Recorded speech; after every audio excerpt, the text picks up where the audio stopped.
नामरूपी जडले चित्त त्याचा दासवी अंकित. ज्याचं नामाच्या ठिकाणी रूपाच्या ठिकाणी चित्त जडलेलं आहे त्याचा आम्ही अंकित होऊन दास हो म्हणतात. तुकोबर आहे काय तुकोबऱ्यांच्या अंतकरणात ते भाव नाही.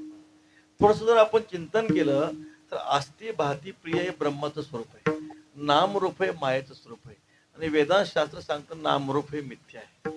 परंतु भक्तिशास्त्रामध्ये परमात्म्याचं नामरूप हे सच्चिदानंद स्वरूप आहे. परमात्म्याचं बघा 4 गोष्टी सच्चिदानंद रूप आहेत.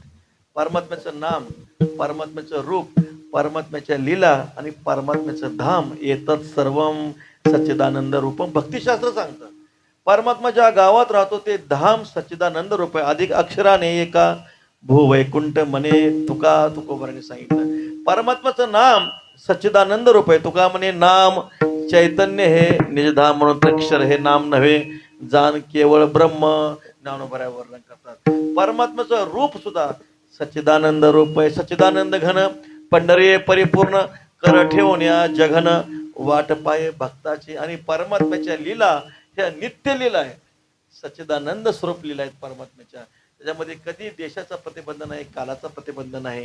म्हणून नामरूपी जडले चित्त त्याचा दासमी अंकित. जसा परमात्मा खरा आहे तुका म्हणे तोची खरा येर वावगा पसारा. तुका म्हणे विठ्ठलाची खरा येर तो पसारा वावगाची. जसा परमात्मा सत्य तसं परमात्म्याचं नाम सत्य साच खरे नाम विठोबाचे भरे. जसा परमात्मा अविनाशी अविनाशी तू तद्विधी येन सर्वमिदम ततम. तसं परमात्म्याचं नाम अविनाशी अवघाचे आकार ग्रासेला काय एकची निराळे हरेचे नाम शरीराटे संपत्ती आटे. महाराजांचं सगळं जाणार आहे.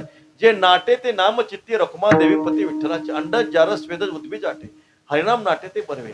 परमात्म्याचं नाम अविनाशी आहे. पुढं असं म्हटले भगवत देह चैतन्य घन तेथे वसेना देहाभिमान या लागी त्याचे करिता भजन उद्धरण जड जीवा. परमात्माचा देह चैतन्य घन आहे तसं परमात्म्याचं नाम सुद्धा चैतन्य स्वरूप आहे.